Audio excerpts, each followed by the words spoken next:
मित्रों, महादेव का फलित ज्योतिष शास्त्र में आपका स्वागत है। आज का टॉपिक में हम चर्चा करने जा रहे हैं वैदिक ज्योतिष शास्त्र के अंतर्गत चतुर्थ भाव पर फ्लादेश कथन पर।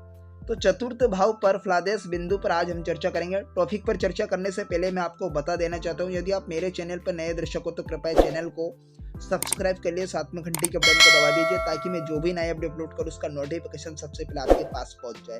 खास करके निवेदन है, कृपया वीडियो को पूरा देखें, स्किप ना करें। Don't skip my video, please like share and comment. तो बिना समय गवाए फटाफट हमारे टॉपिक की ओर बढ़ते हैं। जैसे कि आप देख पा रहे हैं चतुर्थ भाव पर फ्लादेश कथन बिंदु को, यदि आप चाहे तो इसका स्क्रीनशॉट ले सकते हैं। हम स्टेप बाय स्टेप बिंदु पर हम चर्चा करेंगे। तो हम यहाँ पर सबसे पहले प्रथम बिंदु पर चर्चा कर लेते हैं। चतुर्थ भाव फ्लादेश कथन के प्रथम बिंदु पर हम चर्चा करने जा रहे हैं। यदि आप चाहे तो इसका स्क्रीनशॉट ले सकते हैं। तो हम यहाँ पर देखेंगे कि जो चौथे भाव का स्वामी होता है, जन्म कुंडली के चतुर्थ भाव का जो स्वामी ग्रह होता है चंद्रमा होता है।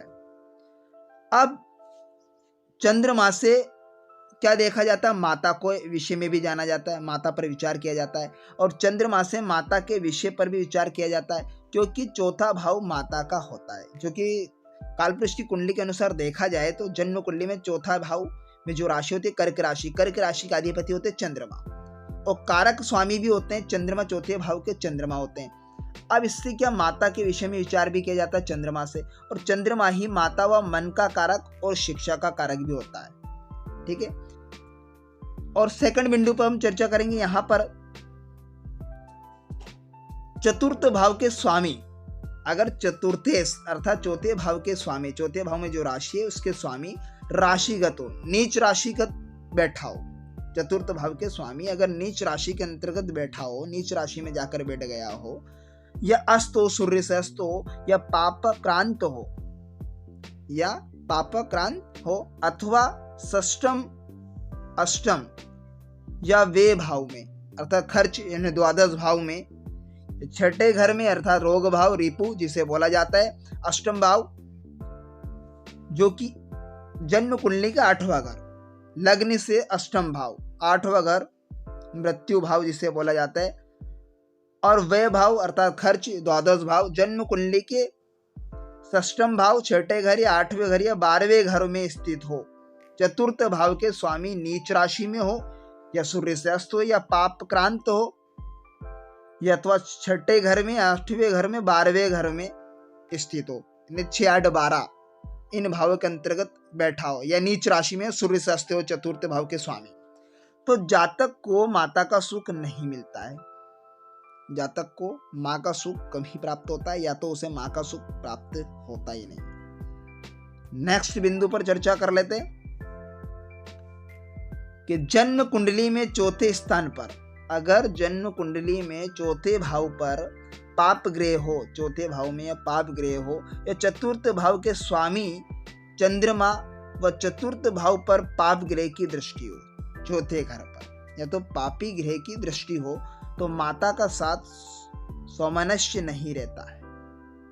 पुनः समझ लीजिए कि जन्म कुंडली में चौथे स्थान पर पाप ग्रह हो, चतुर्थ भाव के स्वामी चंद्रमा बने हो, या चतुर्थ भाव का जो चतुर्थ भाव पर पाप ग्रह की दृष्टि हो, तो माता का सुख सौमनस्य नहीं रहता है।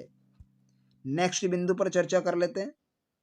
तो यहां पर हम देखेंगे चतुर्थेश अर्थात चतुर्थ भाव में जो राशि उसके स्वामी या चंद्र बलवान व शुभ ग्रह से दृष्ट हो, या तो चंद्रमा बलवान हो या शुभ ग्रह से दृष्ट हो, तो जातक की माता दीर्घजीवी होती है। लेकिन क्या हो, चतुर्थेश चौथे भाव में जो राशि है उस राशि के स्वामी बलवान या चंद्रमा बलवान हो, तो शुभ ग्रह से दृष्ट हो, या तो वह शुभ ग्रह से दृष्ट होना चाहिए, तो जातक की माता क्या होगी, दीर्घजीवी होगी। नेक्स्ट बिंदु पर चर्चा कर ले, नंबर पॉइंट 5। चतुर्थेश व चतुर्थ भाव बलवान हो तो माता का स्वास्थ्य ठीक बना रहता है। चतुर्थेश चौथे भाव के स्वामी व चतुर्थ भाव बलवान हो, चौथा घर अच्छा हो, बलवान हो, तो माता का स्वास्थ्य ठीक बना रहेगा। नेक्स्ट बिंदु पर चर्चा कर लेते हैं। नंबर 6, शनि व चंद्र चतुर्थ भाव में स्थित हो, जो कि विष योग का रूप होता है। शनि चंद्र का मेल होना घातक होता है। अब शनि व चंद्र चतुर्थ भाव में स्थित हो और इन पर क्रूर ग्रहों की दृष्टि पड़ रही हो, तो माता की मृत्यु जातक के बाल्यकाल में ही हो जाती है। जब बाल्य अवस्था होती है जातक की, बाल्यकाल में ही उसकी माँ गुजर जाती है, अर्थात मृत्यु हो जाती है। नेक्स्ट बिंदु पर चर्चा कर लेते हैं। बलहीन चतुर्थेश, अगर बलहीन चौथे भाव के स्वामी अगर बलहीन हो, उनकी डिग्री अच्छी नहीं हो, अंश कला ठीक कंडीशन में नहीं हो, तो जन्म कुंडली के षष्ठम भाव अर्थात रोग भाव, छठा घर, जन्म कुंडली के लग्न से छठा घर अर्थात रोग स्थान में हो, तो माता रोगनी होती है, माता बीमारी से पीड़ित रहती है, ठीक है, रोगनी हो जाती है। नेक्स्ट बिंदु पर चर्चा कर लेते हैं हम। यहां पर देखेंगे चतुर्थेश चौथे भाव के स्वामी खर्च भाव में अर्थात खाना नंबर 12। उदाहरणार्थ ये जन्म कुंडली है। अब जन्म कुंडली के अनुसार हम यहाँ पर समझते हैं चतुर्थेश, मान लीजिए यहाँ पर कन्या लग्न की कुंडली है, 6, 7, 8, 9, 10, 11, 12, 1, 2, 3, 4, 5 कन्या लग्न की कुंडली है। अब चतुर्थेश, अब चौथे भाव के स्वामी क्या बन रहे हैं यहाँ पर, जो चौथे भाव में जो राशि है धनु राशि है, क्या है, धनु राशि, और धनु राशि के स्वामी बनते हैं बृहस्पति देव, ठीक है, तो बृहस्पति देव बनते हैं, गुरुदेव बनते हैं। अब ये खर्च भाव में हो, अर्थात खाना नंबर 12 लग्न से 12वें घर में हो, जिसे व्यय भाव बोला जाता है, ठीक है, खर्च भाव में हो चतुर्थेश। चौथे भाव के स्वामी का पहुंचे द्वादश भाव में, अर्थात हमारे गुरुदेव 12वें घर में है। तो ऐसी स्थिति में क्या होगा कि माँ बेटे में अलगाव बना रहेगा, मतभेद बना रहता है। और चतुर्थ भाव के स्वामी अष्टम भावगत हो, या फिर चौथे घर के स्वामी, चौथे भाव के जो स्वामी है चतुर्थ, जैसे बृहस्पति देव बने थे, वो अष्टम भाव में पहुंच गए भावगत हो, तो चंद्रमा नीच राशि का हो। लेकिन क्या चौथे भाव के स्वामी अष्टम में हो और वह चंद्रमा नीच राशि के अंतर्गत हो, ठीक है, तो उन पर क्या होगा, उन दोनों पर पापी ग्रहों की दृष्टि हो, तो जातक की माता शीघ्र ही परलोक गमन कर जाती है। जिस प्रकार की पोजीशन अगर जन्म कुंडली में इन ग्रहों की स्थिति इस प्रकार बनी है, तो ये आपको ये प्रेडिक्शन करना होगा। क्या होगा कि माँ की स्थिति देखना है, तो खाना नंबर 4 से चतुर्थेश, जो चौथे भाव के स्वामी खर्च भाव में हो, यानी खाना नंबर 12 में हो, जन्म कुंडली के व्यय भाव में, द्वादश भाव में हो, तो माँ बेटे के बीच में अलगाव बना रहेगा, मतभेद बना रहेगा, छोटी छोटी बातें पर झगड़ा होने लग जाएगा। और चतुर्थ भाव के स्वामी या तो फिर चौथे भाव के जो स्वामी अष्टम भाव में बैठा हो, विराजमान, जिसे मृत्यु भाव जिसे बोला जाता है, और वह चंद्रमा नीच राशि के अंतर्गत बैठा हो, तो उन पर दोनों या उन दोनों ग्रहों के ऊपर, उन भावों पर, भाव अष्टम भाव में हो वह चंद्रमा नीच राशि का हो, वह उन दोनों पर पापी ग्रहों की दृष्टि पड़ रही हो, राहु शनि है ना, मंगल, इन ग्रहों की दृष्टि पड़ रही है, तो जातक की माता शीघ्र ही परलोक गमन कर जाती है। नेक्स्ट बिंदु पर चर्चा कर लेते हैं, नंबर 9। अब यहां पर देखेंगे चतुर्देश, चौथे भाव के स्वामी ग्रह, जो भी चौथे भाव में जो राशि है उसके स्वामी शुक्र युक्त होकर, शुक्र से साथ में युति बना हुई हो, शुक्र युक्त होकर लग्नस्थ में हो, अर्थात लग्न भाव में। उदाहरणार्थ कुंडली के अनुसार समझ लेते हैं, जैसे जन्म कुंडली है, यहाँ पर तुला लगने की जन्म कुंडली 7 क्रम के अनुसार हम नंबर फिल करते हैं, 7, 8, 9, 10, 11, 12, 1, 2, 3, 4, 5, 6। अब यहाँ पर चतुर्थ, अब चतुर्थ भाव के स्वामी बन रहे हैं यहाँ पर शनिदेव। क्या बन रहे हैं चौथे भाव के स्वामी? चौथे भाव के स्वामी बन रहे हैं यहाँ पर शनिदेव, चौथे स्थान। जन्म कुंडली में तुला लगने की कुंडली से चौथे घर में जो राशि है वो मकर राशि, और मकर राशि का अधिपति बन रहे शनिदेव, ठीक है, ये बन रहे हैं। अब इसमें यहाँ पर देखेंगे कि जो शुक्र से युक्त होकर अब जो शुक्र, जो लग्नेश क्या हमारे शुक्र, अब शुक्र से युक्त होकर चौथे भाव के स्वामी शनिदेव शुक्र के साथ में युति बना हुआ लग्न में बैठे हो, अर्थात शुक्र और शनि लग्न में बैठ गए। चौथे भाव के स्वामी शनि है ना, और शुक्र बैठ गए लग्न में शनि के साथ में युति बनाकर। अब इनके साथ में क्या होगा, शुभ ग्रह की दृष्टि में हो, ठीक है, ये चंद्र की दृष्टि हो, बृहस्पति की दृष्टि हो, तो जातक उच्च वाहन का सुख भोगता है, उच्च वाहन का सुख उस जातक को प्राप्त होगा। नेक्स्ट, शुक्र चंद्र और चतुर्थेश चौथे भाव के स्वामी, शुक्र चंद्र और चतुर्थेश यानी चौथे भाव के स्वामी लग्नेश के साथ, लग्न भाव में जो राशि उसके स्वामी के साथ केंद्र में हो। अब केंद्र के घर 5-9 वाले होते हैं, 5-9 भाव होते हैं, जन्म कुंडली के पंचम भाव नवम भाव में हो और शुभ ग्रह की दृष्टि में हो, किसी शुभ ग्रह की दृष्टि उन ग्रहों पर पड़ रही हो, उन भाव के ऊपर गिर पड़ रही हो, तो व्यक्ति को उच्च सुख प्राप्त होगा। वह व्यक्ति क्या उच्च सुख को भोगने वाला होगा, उच्च वाहन का सुख भोगने वाला होगा। ठीक है, नेक्स्ट बिंदु पर चर्चा कर लेते हैं, नंबर 11। अब यहां पर देखेंगे कि जो बलवान शुक्र, जो शुक्र जो अगर बलवान ग्रह हो, शुक्र चतुर्थ भाव के स्वामी, शुक्र बलवान और चतुर्थ भाव के स्वामी त्रिकोणस्थ यानी त्रिकोण में बैठे हो, त्रिकोण के स्थान में विराजमान हो, यानी 5-9 वे घर में जन्म कुंडली के पंचम नवम भाव में विराजमान हो, तो जातक को उच्च वाहन की प्राप्ति होगी। नेक्स्ट बिंदु पर चर्चा कर लेते हैं, नंबर 12।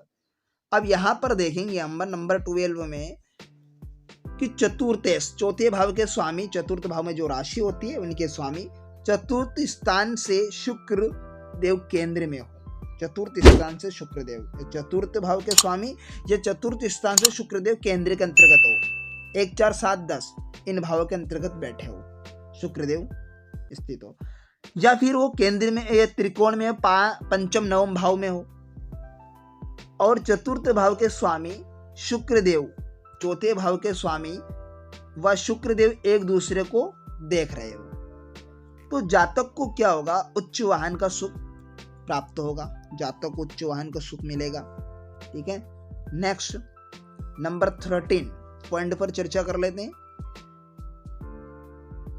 आय स्थान में उच्च का सूर्यदेव, अर्थात एकादश भाव में उच्च का सूर्यदेव और खर्च स्थान अर्थात जो कि द्वादश भाव जन्म कुंडली के 12वें घर में शुक्र देव विराजमान है, और इनकम के घर में क्या हो, एकादश भाव में उच्च का सूर्यदेव बैठा हो।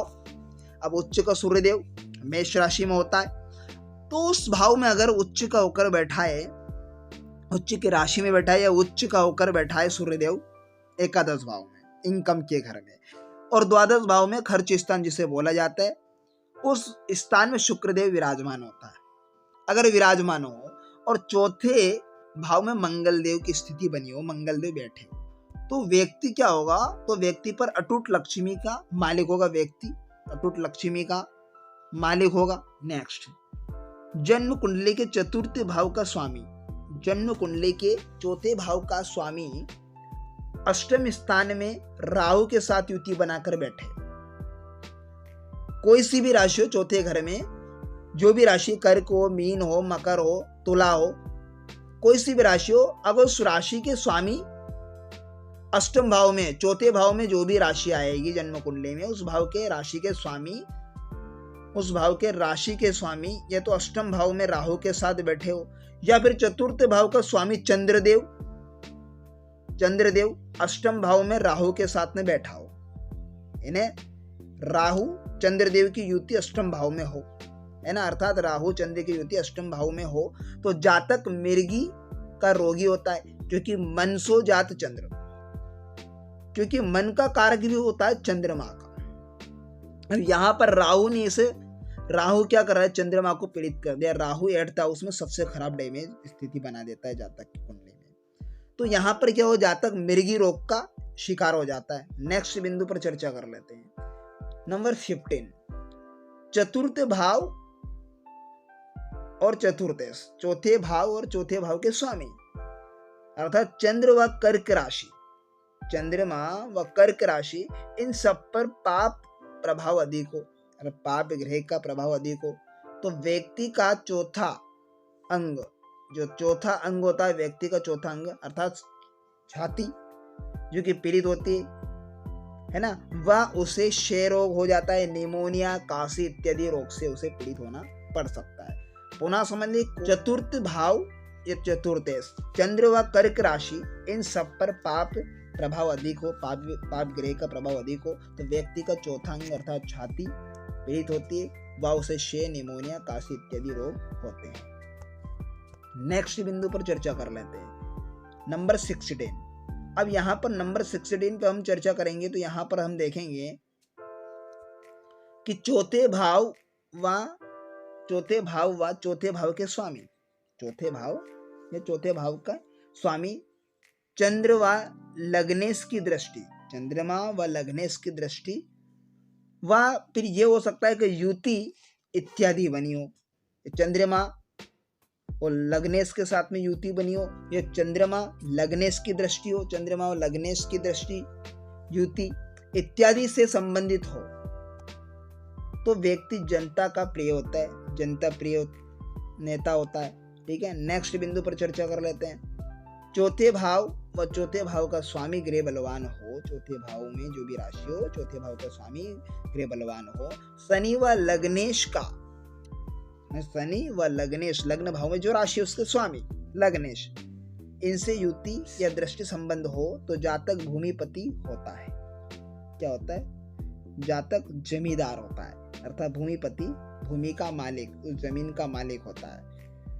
नेक्स्ट 17 के बाद, क्षमा चाहता हूँ 17, नेक्स्ट 18, चतुर्थ भाव के स्वामी पर शनि राहु, अर्थात चौथे भाव के स्वामी पर, चतुर्थ भाव में जो राशि है उस पर शनि, सूर्य, राहु व वे भाव के स्वामी की दृष्टि, अर्थात जो वे भाव में जो राशि है, खाना नंबर 12 अर्थात जन्म कुंडली के 12वें भाव में जो राशि है उस राशि के स्वामी की दृष्टि या युति हो, चतुर्थ भाव के स्वामी पर शनि राहु व वे भाव के स्वामी की दृष्टि युति हो तो सरकारी कर्मचारी होने पर जातक के अधिक स्थानांतरण होते हैं। तो इस प्रकार से हमने जन्म कुंडली के खाना नंबर 4 अर्थात जन्म कुंडली के चतुर्थ भाव पर प्रादेश कथन बिंदु पर चर्चा की। तो आशा करता हूं आज का टॉपिक आपको बेहद ही इंटरेस्टिंग समझ में आया होगा। तो मिलते हैं किसी नेक्स्ट वीडियो में, तब तक के लिए आप मुझे दीजिए इजाजत। ओम नमः शिवाय मित्रों।